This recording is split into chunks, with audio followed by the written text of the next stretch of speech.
Master minds commerce చదవాలనుకునే 10th inter విద్యార్థుల తొలి ఎంపిక.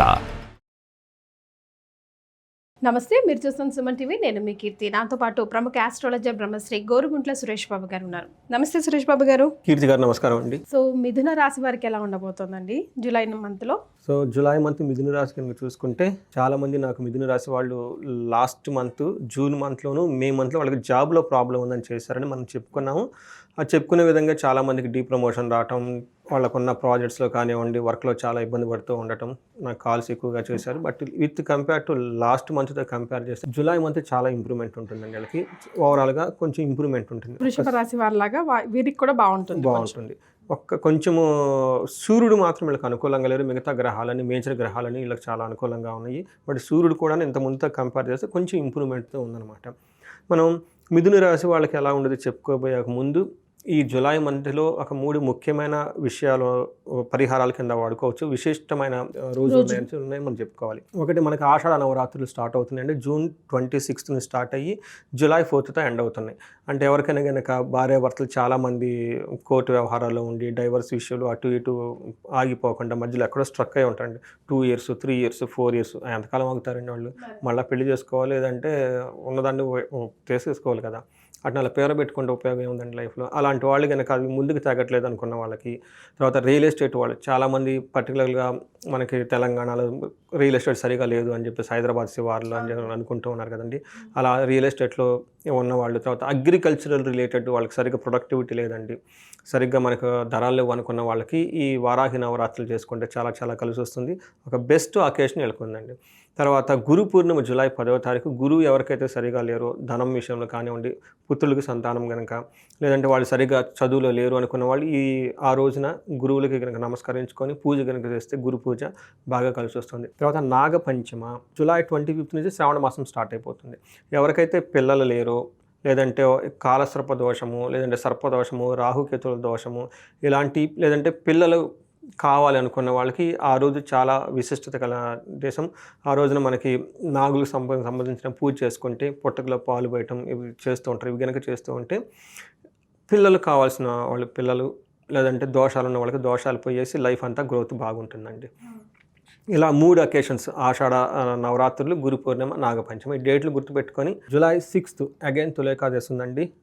ఆ రోజున ఇంటికి సంబంధించిన జనాలకు మనకు రుద్రాభిషేకం కనుక ఆ టైంలో చేసుకుంటే చాలా చాలా కలిసి వస్తుంది. ఉపవాసం ఉంటే పర్టికులర్ ఎవరు చేసుకోవాలనుకుంటే ఇంట్లో ఒకళ్ళ మధ్య ఒకరికి సయోధ్యత కుదరకుండా, ఇంట్లో కంటిన్యూస్గా ఎవరికి ఒకరికి ప్రాబ్లం వస్తూ ఉంటే ఆ రోజున ఇంట్లో రుద్రాభిషేకం చేయించుకొని వేద ఆశీర్వాదం తీసుకుంటే ఇలాంటి ప్రాబ్లమ్స్ ఏమైనా ఉన్నా కానీ తొలగిపోతాయండి.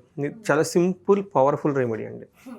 అది కూడా చక్కగా ఆ రోజున వినియోగించుకోవాలి. ఒక రకంగా జూలై మంత్ అంతా చాలా మంచి పరిహారాలు చేసుకోవడానికి మంచి నెల అని మనం అనుకోవచ్చు. మిథున రాశి కనుక చూసుకుంటే ఇందులో మృగశిర 3-4 పాదాలు, ఆరుద్ర 1-2-3-4 పాదాలు, పునరసం 1-2-3 పాదాలు అంతా మనకి మిథున రాశిలో ఉంటాయి. పేరు బలం కనుక చూసుకుంటే వాళ్ళకి కా, కీ, కు, ఖం, జ్ఞ, చ, కే, కో, హ అన్న అక్షరాలు అంతా కూడా మనకి మిథున రాశిలో ఉంటూ ఉంటాయి. అయితే మనకి గ్రహస్థితి కనుక చూసుకుంటే ఈసారి ఒకే ఒక గ్రహం మారుతూ ఉంది, అది సూర్యుడు మారుతూ ఉన్నారనమాట. అయితే ఈ సూర్యుడు మారుతుంతో వీళ్ళకి చాలా విషయాల్లో చాలా ఇంప్రూవ్మెంట్ చేంజెస్ ఉండే అవకాశం ఎక్కువగా ఉంది అంతకుముందు మంత్తో పోల్చుకుంటే. ఒకటి, వీళ్ళకి సూక్ష్మ గోచారం, లఘు గోచారం ప్రకారం సూర్యుడు ధనాన్ని తీసుకొస్తూ మిక్స్డ్ రిజల్ట్ని ఇస్తున్నాడు అని మనం చెప్పుకోవాలన్నమాట. మన గ్రహాన్ని ఇండివిజువల్గా గ్రహ స్థితిని బట్టి కనుక చూసుకుంటే సూర్యుడు వీళ్ళకి తామ్రమూర్తిగా ఎంటర్ అవుతున్నారు. అంటే 50% బలమే ఈ సూర్యుడికి వీళ్ళకు ఉంది. ఆ 50% కూడా సరైన పొజిషన్లో లేకపోవడంతో మనం ఇప్పుడు కింద చెప్పుకోబోయే విషయాలు వీళ్ళకి కొంచెం ప్రాబ్లం అయ్యే అవకాశం ఎక్కువగా ఉంది. మనకి మహర్షులు ఏం చెప్తారంటే హీనత్వం, దుష్ట సంసర్గో, మనస్తాపో, శిరోవ్యధ, నిష్ఫలం, కృషి, వాణిజ్యం, విత్తరాశి గతో అని మనకు చెప్తూ ఉంటారు. అంటే ఏం చెప్తారంటే ఈ టైంలో వీళ్ళకి నీచ బుద్ధి కలుగుతుందంట. రెండోది దుర్మార్గుల సహవాసం, తర్వాత మనస్సులో శంకలు, తలనొప్పి, వ్యయ ప్రయాసాలు ఎక్కువగా ఉంటూ ఉంటాయి. ఇతరులచే మోసగించబడే అవకాశం ఎక్కువగా ఉంది. ఈ రాశి వాళ్ళు చాలా చాలా కేర్ఫుల్గా ఉండాలి. రాంగ్ ప్రామిసెస్ ఇచ్చి మీకు అది చేస్తాం ఇది చేస్తామని చెప్పేసి ఏదేదో చేసే అవకాశం ఎక్కువగా ఉంటుంది. బట్ ఎదుటి వాళ్ళు ఏది చెప్పినా అదేదో చెప్తారు, వినే వాళ్ళకి వివేకం ఉండాలి. చెప్పేవారిని చెప్పినాను కొంచెం జాగ్రత్తగా విజ్డమ్ ఐక్యూగా ఉండి ప్రాపర్ డెసిషన్ తీసుకుంటే బాగుంటుంది ఈ మంత్. కుజుడు వీళ్ళకి మంచి యోగ్యతను ఇస్తున్నాడు. చాలా చక్కటి యోగ్యతను ఇస్తూ ఉన్నారు. ఏ ప్రకారం అంటే కుజుడు వీళ్ళకి 3వ ఇంట్లో ఉండడం వల్ల మనకి విత్తలాభం, సదా ఆరోగ్యం, ఇష్టశుద్ధి, సుఖావహ, వస్త్రలాభో, ధన ప్రాప్తి, తృతీయ స్థానకే కుజో అని చెప్తారు. అంటే వీళ్ళకి ధనలాభం ఉంటుంది, ఆరోగ్యం ఉంటుంది, కోరుకున్నవన్నీ పొందటం, ధనము సుఖము ఉంటుంది, బంగారు వస్తువులు కొనే అవకాశం వీళ్ళకి ఎక్కువగా ఉంది. అంతేకాకుండా సక్సెస్, ఏ పని చేసినా సక్సెస్ఫుల్గా ప్రాఫిటబుల్గా ఉంటుంది, మంచి ఎనర్జెటిక్గా ఉంటారు. 3వ ఇంట్లో కుజుడు ఉండటం చాలా అనుకూలం. అయితే కుజుడితో పాటు కేతువు కూడా ఉన్నారు. ఈ రాశి వాళ్ళకి ఈ కాంబినేషన్ మంచి జరుగుతుంది. ఎందుకంటే 3వ ఇంట్లో క్రూర గ్రహాలు ఉంటే అనుకున్న పని ఏదో విధంగానే సాధించేసుకుంటారు. వీళ్ళని చూసి భయపడతారు కూడా వేరే వాళ్ళు. తర్వాత శుక్రుడు అగైన్ వీళ్ళకి 11th హౌస్లో ఉండటం వల్ల చాలా మంచిది. ఎక్సెప్ట్ పిల్లల విషయంలో కొంచెం జాగ్రత్తగా ఉండాలి. బట్ మిగతా అన్ని విషయాలు చాలా బాగుంటారు. బేసికల్గా ఫిజికల్గా చాలా స్ట్రాంగ్గా ఉంటారు. పుష్టిం కాంతిం తదా ఇష్టసిద్ధి కార్య సాధనం క్షీరాన్న భోజనం కుర్యా శుక్ర ఏకాదశి ఫలం అని మహర్షులు చెప్తారు. పుష్టిగా ఉంటారు, కాంతిగా ఉంటారు, మంచి బట్టలు వేసుకొని మంచి బాడీ లాంగ్వేజ్తో కలిసేసి మంచి మంచి ఫుడ్స్ తింటూ అందరితో ఎంజాయ్ చేసేస్తూ అందరితో కలివిడిగా వెళ్ళిపోతూ మూవ్ అయ్యి ఒక షార్ప్గా వెళ్ళిపోతూ ఉంటారనమాట. బట్ పిల్లల విషయంలో కొంచెం జాగ్రత్తగా ఉండాలి. రైట్. మరి నక్షత్రాల ప్రకారం ఎలా ఉంటుందండి వీరికి? ఇందులో మనకి 3 నక్షత్రాలు మృగశిర, ఆరుద్ర, పునర్వసు.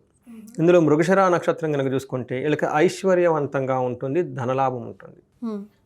ఛాలెంజెస్ కనుక చూసుకుంటే కలహము, నాశనము చూపిస్తుంది. ఎక్కడో ఒక చోట గొడవ అవుతుంది, అనుకున్న పని కాకుండా ఇబ్బంది పడే అవకాశం ఉంది. ఇది కూడా జూలై 20th కేర్ఫుల్గా ఉండాలి. తర్వాత ఆరుద్ర నక్షత్రం వాళ్ళకి ఈ మంత్ అంతా ఐశ్వర్యవంతంగా ఉంటుంది, ధనలాభం ఉంటుంది.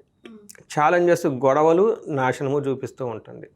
సో నేను పాజిటివ్గా మాట్లాడినప్పుడు పాజిటివ్గా ఉంటుంది, నెగిటివ్గా మాట్లాడినప్పుడు కూడా కొంత నెగిటివ్గా ఉంటుంది. టూ మచ్ నెగిటివ్గా విజువలైజ్ చేసుకోవద్దు. ఎందుకంటే ఇది వీళ్ళకి అప్లై అయ్యేది 30-40% మనం ప్రతిసారి చెప్పుకున్నాం. ఎందుకంటే గోచారం జన్మజాతకంలో ట్రిగ్గర్ అయినప్పుడే ఇది ట్రిగ్గర్ అవుతుంది. ఇక్కడ జన్మజాతకంలో లేనప్పుడు ఇక్కడ ట్రిగ్గర్ అవ్వదు. ఇక్కడ మనకేమన్నా నాశనం అన్నాం, అది జన్మజాతకంలో కూడా దశాభుక్తులు కూడా ఉన్నప్పుడు మాత్రమే ఇది ట్రిగ్గర్ అవుతుంది, లేకుంటే కాదు. అలాగే ప్రతిసారి ఐశ్వర్యం అనగానే ఐశ్వర్యం దేవత వచ్చేసి ఇల్లంతా నింపిపోతుందని కాదు, అది అక్కడ జన్మజాతకంలో కూడా ఉండాలి. అందుకని జన్మజాతకాన్ని కూడా చూపించుకోవటం, అట్లీస్ట్ ఇయర్లీ ఒకసారి చూపించుకోవటం చాలా చాలా మంచిది. పర్టికులర్లీ ఇది లేడీస్ రెస్పాన్సిబిలిటీ అండి. ఎందుకంటే జెంట్స్ గుర్తుండదు. మా బర్త్డేలో మాకే గుర్తుండవు, మా వైఫ్ ఎవరో గుర్తు చేయాలి మాకు ఇది ఉంది ఇది ఉందని. వాళ్ళు ఆ విషయాలు వీక్గా ఉంటారు కాబట్టి స్ట్రెంగ్త్ మీకు కాబట్టి రాశి ఫలాలు చూసుకోవటం, ఇంట్లో వాళ్ళ హారోస్కోపులు పెట్టుకోవటం, మీ పిల్లలకి మీరు ఎడ్యుకేట్ చేయాలి. ఇంకా మీ రాశి ఇది, మీ లగ్నం ఇది, మీ గ్రహాలు ఇలా ఉన్నాయి, ఎవరి జాతకం అయితే ఎవరికి తెలుస్తుందో వాళ్ళ జీవితం చాలా మెచ్యూర్డ్గా ఉంటుంది. ప్రాబ్లమ్స్ అందరికీ ఉంటాయండి. ఆ ప్రాబ్లమ్స్ ఉన్నప్పుడు కుంగిపోవటం వేరు, వాటిని వదిలేసుకొని ముందుకు పోయి విజయం సాధించుకోవటం వేరు కదా. సో ఈ జ్యోతిష శాస్త్రం మనకి హెల్ప్ అవుతుంది ఆ విషయం గురించేనండి. సో పునర్వసు నక్షత్రం వాళ్ళకి ఐశ్వర్యవంతంగా ఉంటుంది, ధనలాభం ఉంటుంది, సంపదమయంగా ఉంటారు, క్షేమంగా ఉంటారు. చాలా ఎక్కువ పాజిటివ్ మార్క్స్ ఉన్నాయి.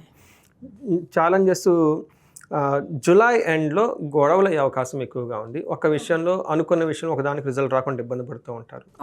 తర్వాత ఆరుద్ర నక్షత్రం వాళ్ళు సుఖనాశనం, వీళ్ళకి అనుకున్న పని కాకుండా కంఫర్టబుల్గా లేకుండా ఇబ్బంది పడే అవకాశం ఎక్కువగా ఉంది. బట్ మిగతా విషయాలు అన్నీ బాగుంది. ఒక సూర్యుడి విషయంలో వీళ్ళు కొంచెం జాగ్రత్తగా ఉండాలి, రెమెడీస్ చేసుకుంటే మిగతా అంతా బాగుంది. మరి ఏం రెమెడీస్ చేసుకోవాలంటారు సురేష్ బాబు గారు? మనం ఇందాక చెప్పుకున్న విధంగా అన్నీ చేసుకుంటూ ఎడిషనల్గా వీళ్ళు ధనానికి సంబంధించి ధన ప్రవాహం ఆటోమేటిక్గా ఉంది, కానీ ధనం రావట్లేదు అనుకున్న వాళ్ళకి కుబేరు పాశుపతాభిషేకం చేసుకోవాలి. తర్వాత భార్యాభర్తల మధ్య కనుక సఖ్యత కనుక లేకపోతే అన్యోన్య దాంపత్య పాశుపతాభిషేకం, ఇద్దరు ఒకసారి జాతకాలు చూపించుకొని ఇంకా అక్కడ ఏమైనా లోపాలు ఉంటే సరి చూసుకోవడం చాలా ఇంపార్టెంట్. అంతేకాకుండా సూర్యుడికి సంబంధించి వీళ్ళు ఆదిత్య హృదయ స్తోత్రం అని ఉంటుంది, లేదా సూర్యాష్టకం అని ఉంటుందండి. ఈ రెండు చదువుకున్నా బాగుంటుంది, లేదా గాయత్రి మంత్రం జపం చేసుకున్నా కానీ సూర్యోపాసన కనుక చేస్తుంటే సూర్యుడికి ఆర్గ్యం అట్లీస్ట్ ఇచ్చినా కానీ ఆదివారాలు కొంచెం నిష్టగా ఉంటే మనం అట్లీస్ట్ మన వాళ్ళు సండే అనగానే స్పెషల్ డిషెస్ చేసుకుంటారు కాబట్టి అది కొంచెం దూరంగా ఉంటే బాగుంటుంది. ఆల్రైట్. సో మిథున రాశి వారికి జూలై నెలలో ఎలా ఉంటుందో తెలియజేశారు. ధన్యవాదాలండి. ధన్యవాదాలండి.